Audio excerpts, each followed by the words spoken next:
Hello, everybody, and welcome to a bonus episode of the podcast where we're going to be talking about Deadpool and Wolverine. I am here with a friend I'm not sure I should name to keep him safe and out of litigation.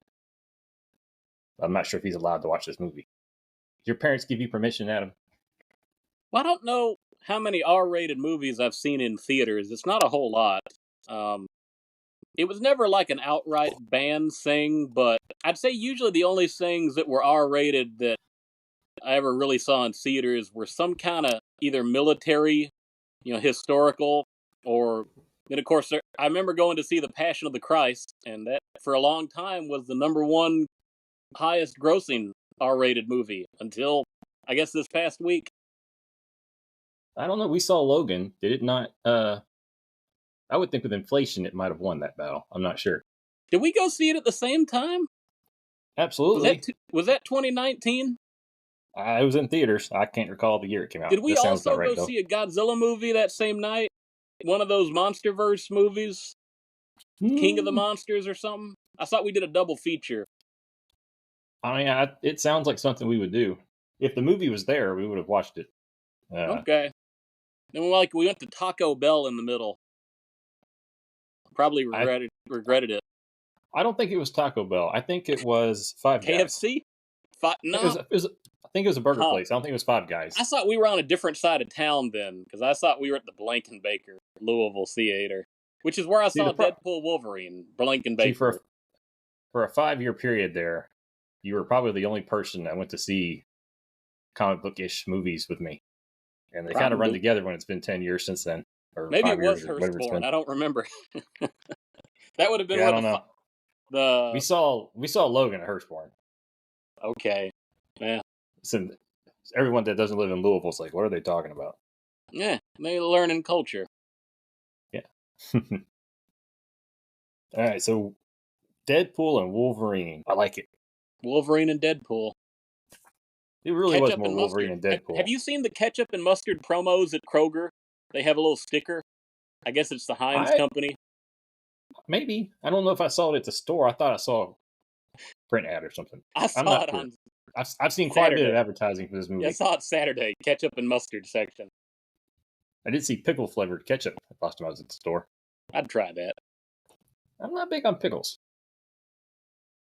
So, two thoughts. Number one, what do you think of Deadpool and Wolverine as an X-Men verse movie, and what do you think of it as a Deadpool specifically movie? And what is it more or less than the sum of its parts? I think I wouldn't call this a Deadpool movie in the sense of like his universe.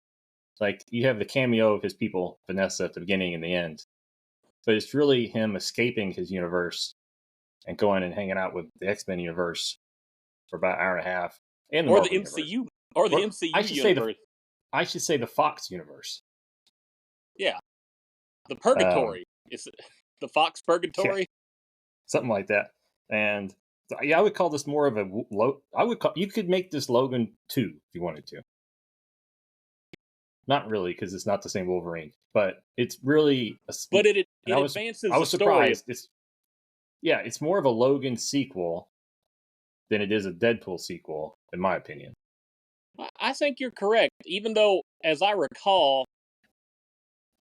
the third name that got billing, as far as the actor, I think it was Morena Baccarelli or whatever. The lady who was on Gotham, but she's playing Vanessa. She got very high billing on this, but she doesn't have a big role at all. In fact, she had a bigger role in Deadpool 2 where she was killed off in the opening 10 minutes. She was in that movie more than this one. Well, I think that's just from no one knows. People do know who Daphne Keane is, but she's not as big of a star. They put her name on there for the star power. And they wanted to keep all the surprises.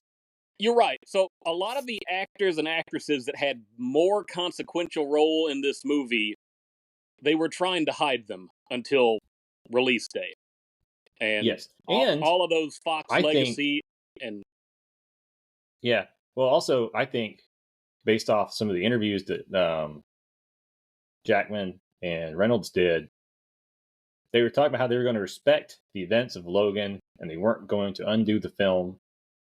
And they They didn't. implied that this was going to be more of we'll find a different kind of Wolverine and have a Deadpool fun, like a traveling adventure, which they did do.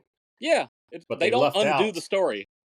No, and that's why the first scene is like they prepared the audience perfectly to sit there, and I was personally really enjoying the scene at the same time trying to decide if I should hate it because I loved Logan so much. If that makes sense. It doesn't undo what he did. It just depends on how attached you are to the adamantium-laced bones.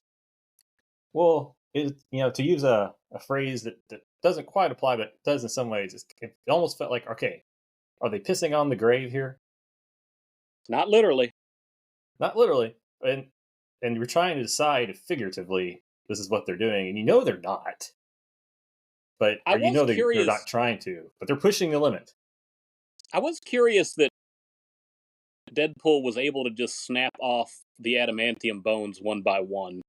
It seems like that should be much harder for him to do unless he's the Hulk or something.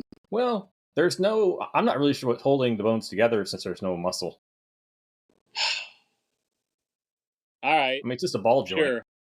So, I think... Yeah, sure. But, I don't know enough about the human anatomy, but I would imagine that it probably isn't as hard when you don't have the supporting structure. There's some inconsistency in X-Men lore as to whether Wolverine's bones are laced or plated with adamantium. To what degree is the metal infused in the marrow and all like? But I don't really know. Whatever. We're still talking about the skeleton. It's been for whatever purpose they needed to tell a story at any given time. So yeah. I mean the bigger problem they have is with his bone claws versus his metal claws. Why are the bone claws all jagged and the adamantium claws smooth and silk? Yeah, there's some debate as to whether William Stryker replaced. We're really getting deep into Fox X-Men movie lore here. Oh, we should get back to Deadpool. The answer to that is they didn't intend for him to have bone claws at the beginning, so they didn't have to worry about that. Well, that's why initially you wouldn't even see him pop out his claws without the glove. It's amazing to think that of all the Fox movies, maybe one of the most important ones they did was Wolverine X-Men Origins. As bad as it was, and even though it killed a sub-franchise of the Origins movies, it put Ryan Reynolds into the fold, and it kept Hugh Jackman going after The Last Stand. And I feel like that movie somehow has given us all these other movies. Like, if it wasn't for that particular movie, and if they had just ended things after Last Stand, or if they had went straight to something like a First Class, I don't know that we would be talking about Deadpool and Wolverine. Yeah, well, I think if it hadn't been a failure, you might not have gotten all those things. If it had succeeded. But because it existed and failed, it gave us all this. Somehow. I mean, the Magneto origin story was in developmental hell for years and years. Because they weren't sure if it was going to do well. Eventually we had First Class, which kind of took a lot of the parts of that movie, put it in there. So I think the reboot, I think Wolverine Origins killed the franchise in some ways, in terms of like being all gung-ho. And then the reboot said, man, we got to keep Wolverine. He sells the tickets. We just need to make sure we got better stories. So but then between First Class and the sequels to Wolverine's movie, The Wolverine, I think those two movies kind of rehabilitated the franchise. And then they basically said, screw the continuity. We can't fix it, but we want both. We want our new continuity and Wolverine. So they went pretty deep into time travel, but also alternate timelines and borderline multiverse too. So had you seen Loki?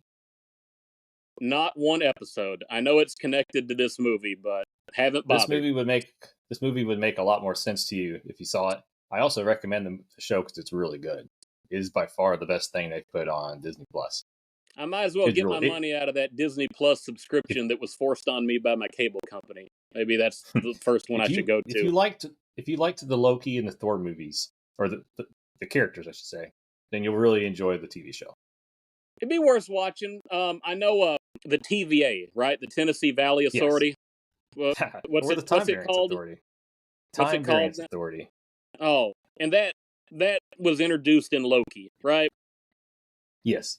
Was And I Mr. think it would have Paradox been in it? the black lady who's at the She end of reminds me of of the movie. Amanda Waller from DC and Suicide She really Squad. does. And Oh, I can't man. recall her name off the top of my head, but she is the only character I believe that they showed from the TVA that was in the show.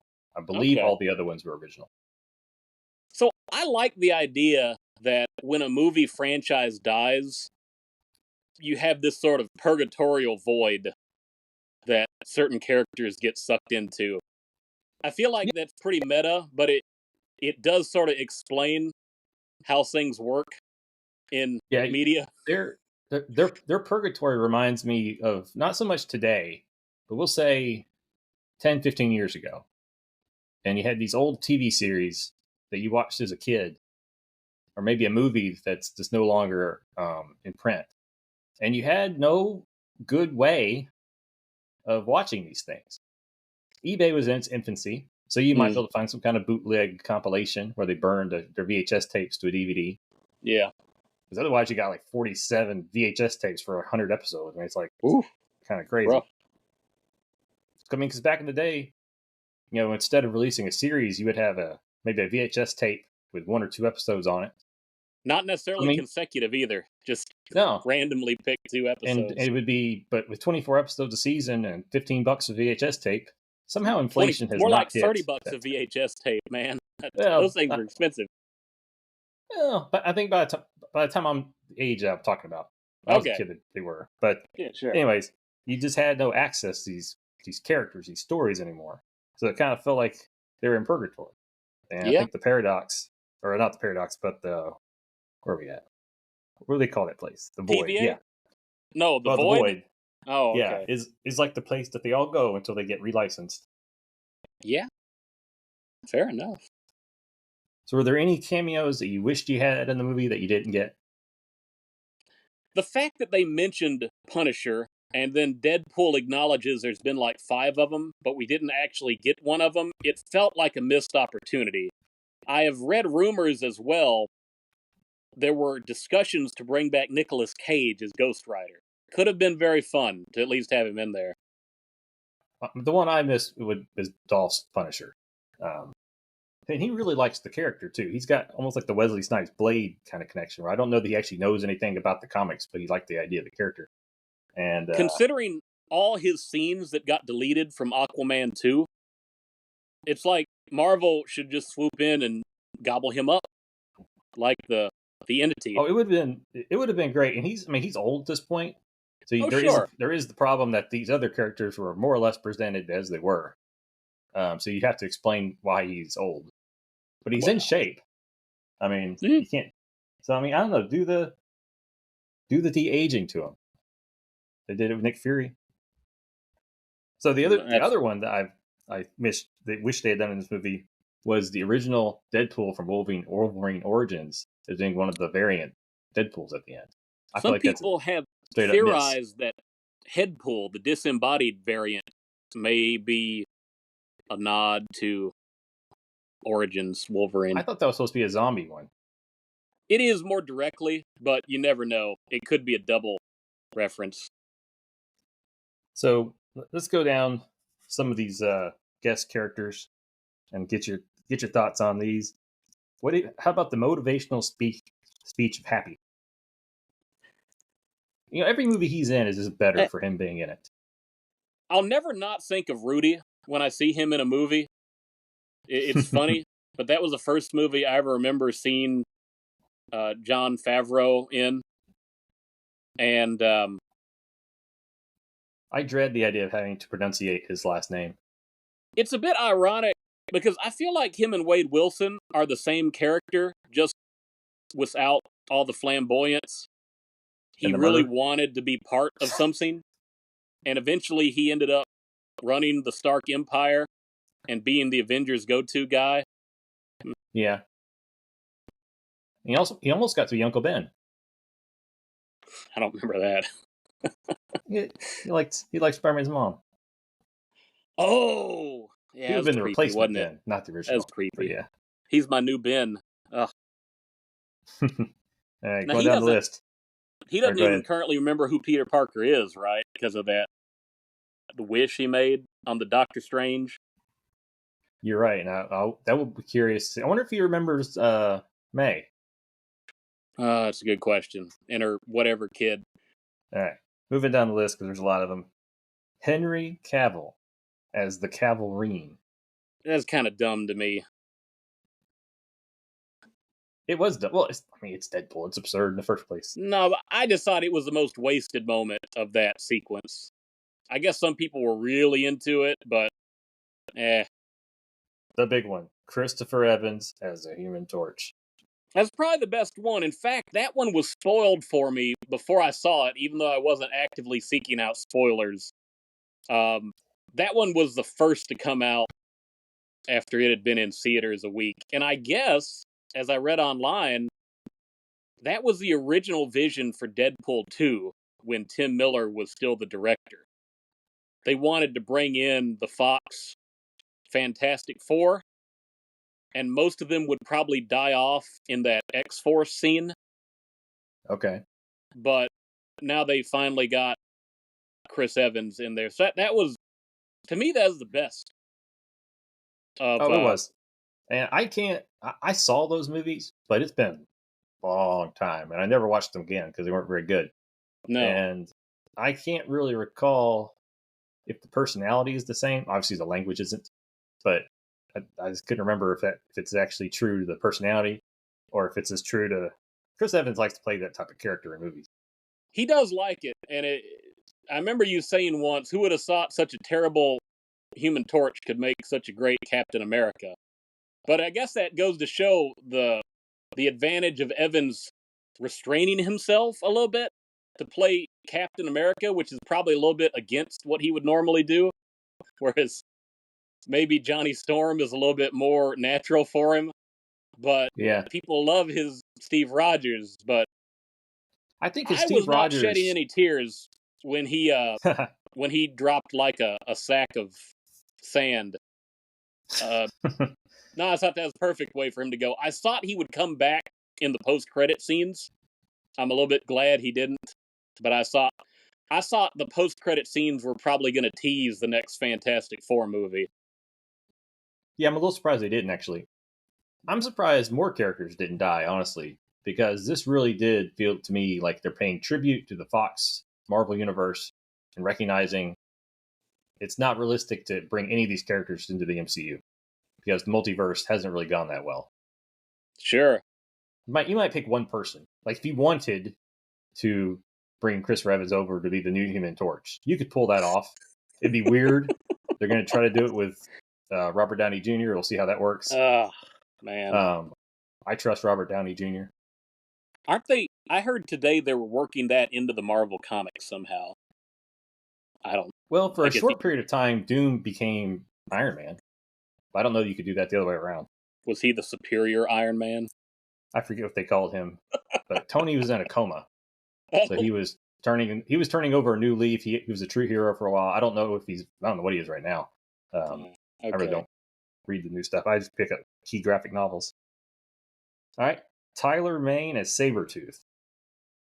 I think it was better to use him than what's his name, Livy Schreider, Leave, the guy from Origins.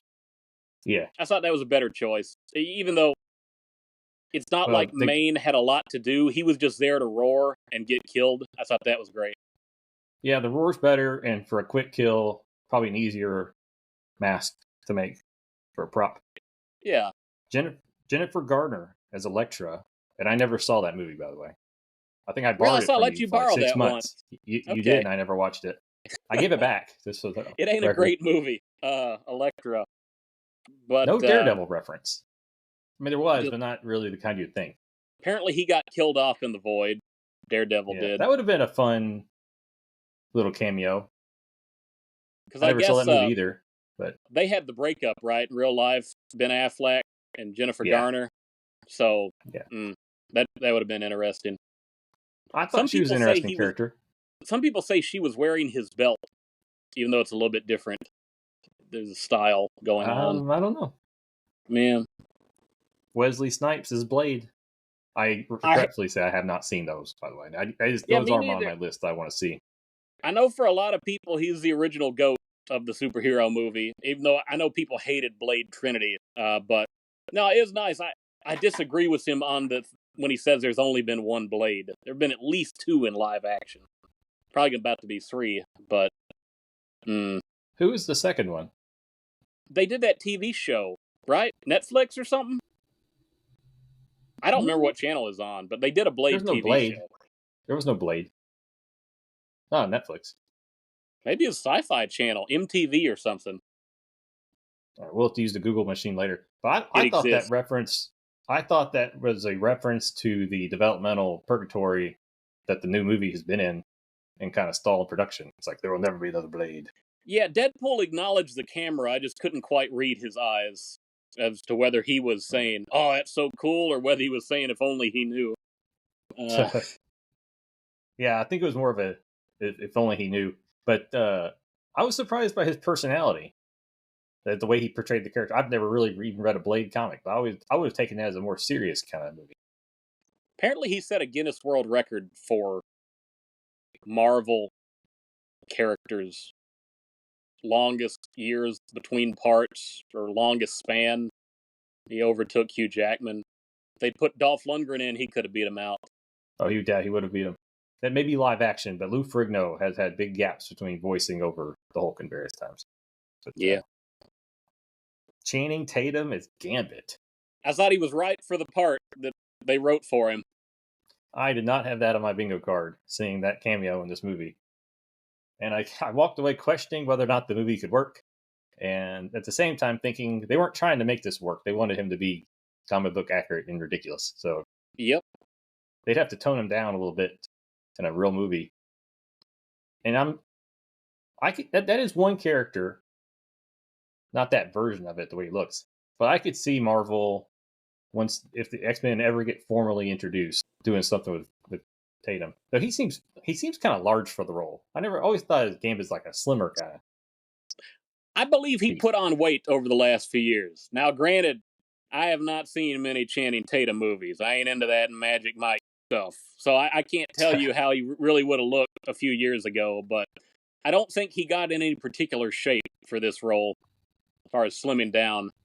So I think the next one I'm going to talk about is probably the only candidate to ever replace Hugh Jackman without there being large backlash. And that's Daphne Keane as Laura, X-23. She was good. I don't know of anything else that she's been in, but she's perfect for that role. I didn't know if it would work now that she's grown up. You know, she's basically an adult now. I mean, she doesn't pass for a toddler, even though the little glasses were funny. But she worked with Hugh Jackman, so she understands, I think, the role in a lot of ways. You're always the wrong guy. She's able to communicate a lot without saying much, but when she does speak, it's well delivered. Very good. This is not really a cameo, but Cassandra Nova, played by Emma Corrin. She's the sister of McElroy was my first thought, and then I thought, if not, they did some kind of AI CGI to make her look that way in the face. But maybe it's just a shaved head. Man, she looked just like him. Yeah, it was spooky. Yeah, and they're both kind of creepy anyways. Oh, yeah. He's got a new horror movie coming out. He's got the same look she had. And then one more. How do you feel about Mary Poppins or Dogpool? I looked up the cast list online, and they actually list the name of the dog who plays the Dogpool. I don't remember the name of the dog, but did that puppy win some kind of an award for World's Ugliest Dog? It would have to be in the running, at least. I don't even understand how you have a tongue that hangs out of your mouth like that. I kept trying to figure out what is wrong with this dog, because usually, it's just everything about it. Now, that's something.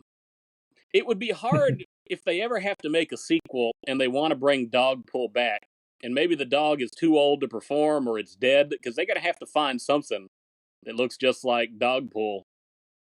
So this movie, as of yesterday, had made $823 million total, 395 domestic, 428 international.